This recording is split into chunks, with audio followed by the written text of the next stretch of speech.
Yeah, you read that title right.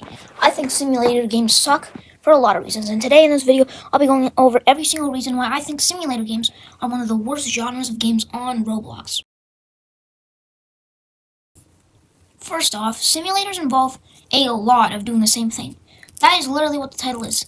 Repeating the same cycle is what a simulator means.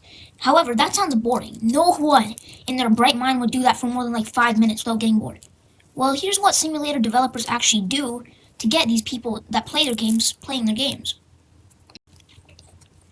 First off, simulators use this tactic.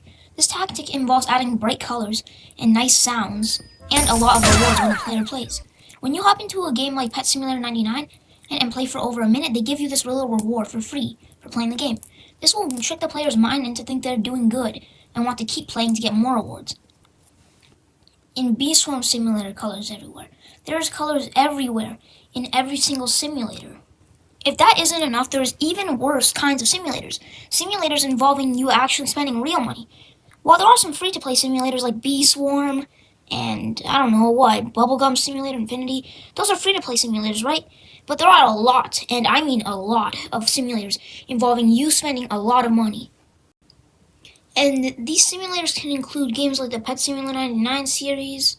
Fish is also kind of a pay-to-win simulator after what Dubig did, but you get the general idea. Simulators are either pay-to-win, repeat the same cycle, or just like full-on boringness. And if that's not enough, simulators usually have a very small runtime and of how popular they are. This has been a trend for the last year within the Roblox gaming space. Essentially, there's one game that is popular for 3 to 4 months. I'll give a couple examples. At the end of last year, Fish was getting really popular. In April of this year, we had Girl Garden blow up. And then, also last year, there was Bubblegum Simulator. And Bee Swarm was also really popular last year, like Beesmas. But you get the idea. It's been a trend now for simulator games to just peak at a high number of players for like a few months and then just fall off. And because of this, players that spend money on these pay-to-win ones lose a lot of money. Also, simulator games can increase addiction chances, meaning that someone that plays a simulator game has a higher chance to get addicted to something in the future.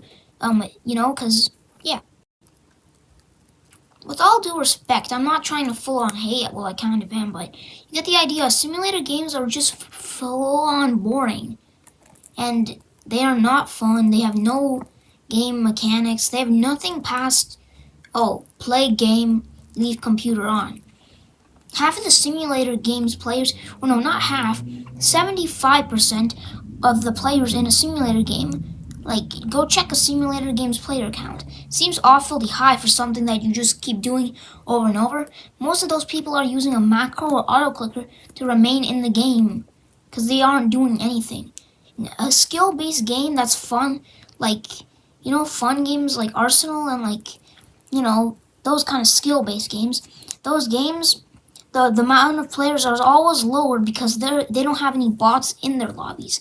However, something like Girl Garden will have a lot of bots in the lobbies because it's an easy simulator that you just need to macro on. Also, when simulators do die out, sometimes the developers will just make a new version of that simulator that's the same thing, just with some new stuff and add 2 to it. Like with the Pet Simulator series, with Bubblegum Simulator, with all those other simulators. They just keep making sequels when one game fails usually. This is also the same thing with Tycoons. Literally the whole point of these games is to make money. So I don't know why would someone spend their whole day on this when there are better options. You could go outside, you could work out, and if you don't want to do that, then you could play some other games that are much funner.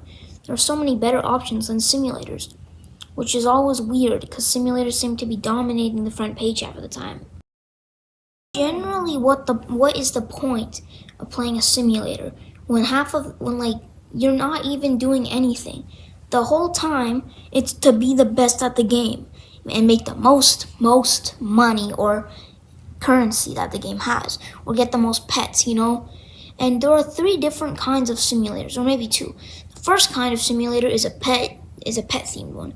One that's specifically centered around pets, like Pet Simulator, and that's kind of all, but it's one of the bigger ones. Another simulator is a grindy simulator, a simulator where you just grind to get the highest level, or like the highest sort of form of like currency the game has.